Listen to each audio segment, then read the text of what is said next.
अपराजिता। राधा वल्लभ शेर। राधा वल्लभ शेरवंश। राधे राधे महाराज जी, आपके चरणों में कोटि कोटि प्रणाम। महाराज जी, मुझे भगवान ने मनुष्य का शरीर दिया और सब अच्छी व्यवस्थाएं दी, परंतु जीवन में लगातार मिल रही असफलताओं से मेरा आत्मविश्वास टूट गया है, जिससे अकर्मण्यता और उदासीनता रहती है। जीवन पूरी तरह से दिशाहीन लगता है। ऐसा हम मान ही नहीं सकते कि किसी के जीवन में 100% असफलता ही असफलता है, नहीं मान सकते। क्योंकि दिन है तो रात आएगी, रात है तो दिन आएगा, ऐसा हम नहीं मान सकते। आपके जीवन में सफलता और असफलता दोनों का चक्र चलता है। हाँ, आपकी मांगे इतनी बड़ी हैं कि उनकी पूर्ति करने के लिए आपके पास कर्म सामग्री नहीं है, इसलिए आत्मविश्वास आपका टूट रहा है।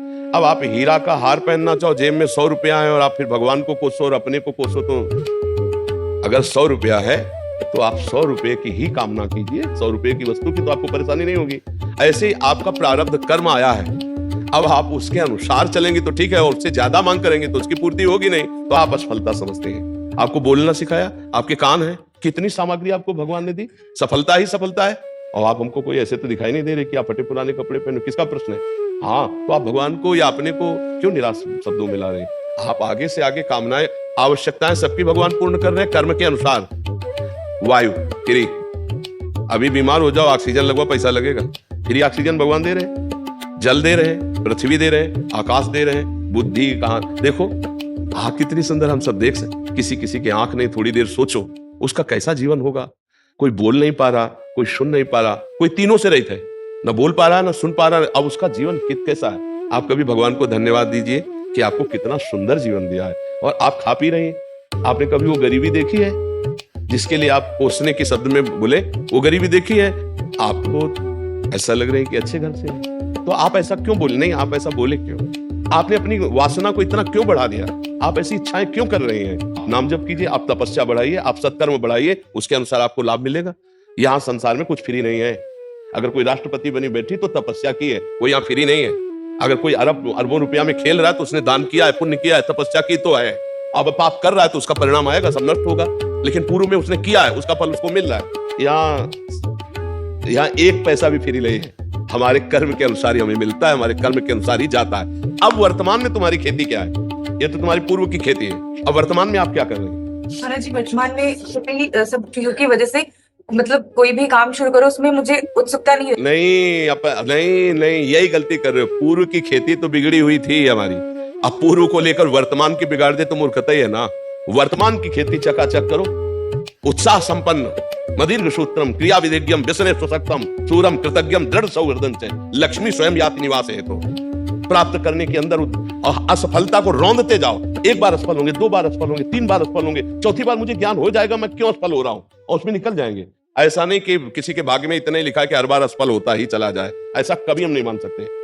हमारा मनुष्य जीवन कोई पशु जीवन नहीं है कि हम केवल प्रारब्ध के अधीन है। हम नवीन कर्म करके नवीन प्रारब्ध की रचना करने आए हैं। हमें निराश नहीं होना, हमें नाम जप करना है, पवित्र चरित्र रखना है, दूसरों के अधिकार की रक्षा करनी है। क्योंकि आप किसी एक परिवार में होंगे, आपका कोई परिवार के सदस्य जन होंगे, उनके भावों की रक्षा करनी है, उनकी सेवा करनी है, और सांसारिक उन्नति के लिए हमें प्रयासरत रहना है। अगर हम असफल हो जाते हैं व्यापार में, नौकरी में, प्रयास में, तो हमें निराश होकर नहीं बैठना, हमें फिर और उपाय करने हैं। किसी न किसी दिन सफलता हाथ लगी जाएगी। ऐसा नहीं है कि हम असफल होते ही चले जाएं।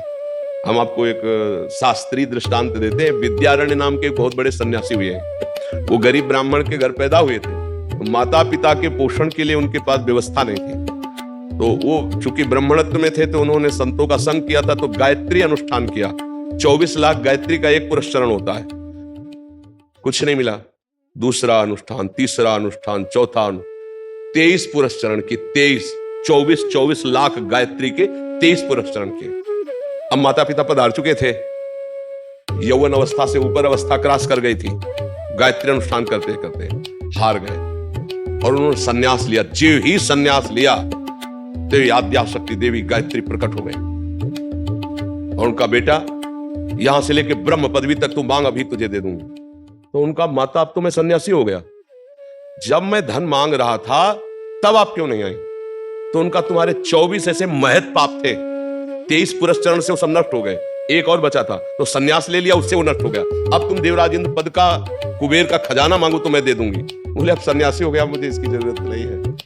तो इससे हमको ये मिला कि जब तक हमारे पूर्व के पाप हैं तो वो हमको उन्नति में बाधा डालते हैं, हमारा प्रयास असफल हो जाता है। तो हमको साथ में भजन ही करना है, भजन भी करना। हमें इसीलिए कहते हैं राधा राधा राधा राधा, कृष्ण कृष्ण हरि हरि, राम राम। जो नाम तुम्हें प्रिय हो भगवान नाम, वो नाम जप करो, क्योंकि वो नाम तुम्हारे उन पापों को नष्ट करेगा। अपने लोगों के पास कितना होगा पाप, 4 माला जपे काम नहीं बना तो अश्रद्धा हो गई। सोच, ऐसा नहीं है। वो 4 माला फ्री नहीं जाएगा, वो 23 पुरुष चरण फ्री नहीं गए। 24वां संन्यास लेते ही माता जी साक्षात प्रकट हो गए। आप जो मांगो तो उनका, बहुत बड़े महापुरुष हुए हैं विद्यारण्य सन्यासी जी, उनके बड़े बड़े ग्रंथ है, बहुत उच्च कोटि के महापुरुष हैं। तो हमारी ये प्रार्थना है, असफलता में हमको निराश नहीं होना, हमें रौंदना है इस असफलता को। हम मनुष्य देह प्राप्त करके भगवद अंश है, हम कोई पशु नहीं है कि हम असफलता में बस झुक गए, उत्साहहीन हो गए, भगवान से अश्रद्धा हो गई, जीने से अश्रद्धा हो गई और क्रियाओं से अश्रद्धा हो गए। ऐसा नहीं, हर बार हम लड़ेंगे, एक बार विजयी होंगे। जीवन में एक बार तो हम विजयी होंगे, हम परास्त करेंगे। 2 साधन चलना चाहिए, एक आंतरिक नाम जप और एक बाह्य प्रयास, तो हम सफल हो जाएंगे, बिल्कुल सफल। अर्जुन जी से यही भगवान कह रहे हैं, मैं तुम्हारे साथ हूं।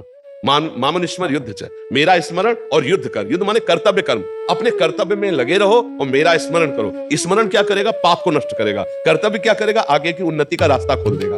श्रेणी लेते और मनमानी आचरण करते हैं, कोई बिरला ऐसा होगा जो अपने जीवन के चरित्र को पावन करके धर्मयुक्त चल करके ऊंचाई पर चढ़ना चाहे। नहीं तो ऊंचाई पे चढ़ना चाहता है, लेकिन जहां से ऊंचाई बनती है उसे खो देता है, तो वो ऊंचाई कुछ दिन के बाद उसकी मिट्टी पलित हो जाती है। ये हमारी बात ध्यान रखना। धर्म के बिना आज तक कोई ऊंचाई पर नहीं चढ़ पाया है। ऊंचाई पर चढ़ने के लिए चरित्र पावन और आपका विचार और उत्साह पावन। अगर चरित्रहीन जीवन रहा तो कुछ भी रुपया इकट्ठा कर लो, तुम्हें शांति नहीं मिलेगी। कुछ भी कर लो, शांति नहीं मिलने वाली। ये हमारा धर्म प्रधान देश है, ऐसा चल ही रहा है। और अब जो है ये नवीन पीढ़ी इस बात, धर्म क्या है इससे कोई मतलब नहीं रह गया, चरित्र क्या है इससे कोई मतलब नहीं रह गया। अब आप जैसे कहो कि ऐसा कैसे कह सकते हो चरित्र नहीं, तो आप हमें बताओ, आज इस लड़के से बॉयफ्रेंड गर्लफ्रेंड वाला जो संबंध चलता है, फिर इसके बाद एक शब्द आया है ब्रेकअप। में उनसे बात पूछो तो बोले 9 गर्लफ्रेंड, 10वीं वो 10, इसको आप क्या कहेंगे? ये क्या हो रहा है हमारे समाज में? इसको क्या कहा जा रहा है? इसको बॉयफ्रेंड गर्लफ्रेंड को कुछ दिमाग में नहीं रखा जा रहा है, लेकिन अपवित्रता का संचार हो रहा है कि नहीं हो रहा? देह अपवित्र, मन अपवित्र, विचार अपवित्र, चरित्र अपवित्र नहीं है। हम मानते हैं दोस्ती करो, मानते हैं, लेकिन एक को स्वीकार करो और माता पिता की सहमति से पाणी ग्रहण करके फिर गृहस्थी धर्म का, तो वो पवित्र जीवन हो जाएगा। हम इस पक्ष में नहीं जाते, हम इस पक्ष में। आज का जैसा समय है, अगर आपको दोस्ती भी करनी है तो एक से करो, खूब पहले परिचय बना लो, फिर एक से करो और फिर दोनों माता पिता की शरण में हो कि हम लोगों ने दोस्ती की, यदि आपका अनुमति हो, आपका आदेश हो, और आजीवन फिर ब्याह करके घर गृहस्थी। ये कौन सा चरित्र है? हम दोस्ती के लिए नहीं रोकते, करो दोस्ती। शास्त्रों में ऐसा वर्णन आया है, स्वयं वरो, स्वयं वर का वर्ण करो। वर्ण कर लिया, माता पिता को भी चाहिए कि ज्यादा उसमें न पड़े, अपने बच्चों के सुख में सुखी रहना सीखे, बच्चों को जिसमें सुख मिले। पर आज के बच्चे इन बातों को बहुत हल्के में ले रहे हैं, समझ नहीं रहे। तो उससे क्या हो रहा है? बच्चों की प्रवृत्तियां बिगड़ गई।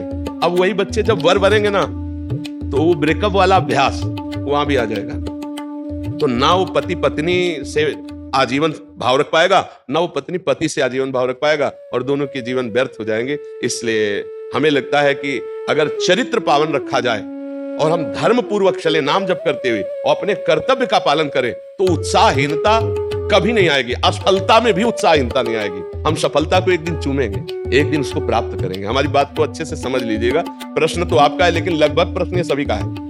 ये प्रश्न लगभग सभी का समाज का है और ये लाखों लोग सुनते हैं, इसलिए हम इसको विस्तार से कह रहे हैं। चरित्र पावन, उद्देश्य महान, नाम जप, कर्तव्य का पालन, विजयी ही होगे कहीं भी हो। पूर्व का कर्म आपको बाधा पहुंचाने के लिए आएगा, तो हमारे पास नाम है, हम नाम से उसको मिटाएंगे। जो नाम जप कर रहे हैं ना, उस भजन बल से उसको मिटाएंगे। वो भजन बल से नष्ट होता है, बाहरी व्यवहार से नष्ट नहीं होता। जी।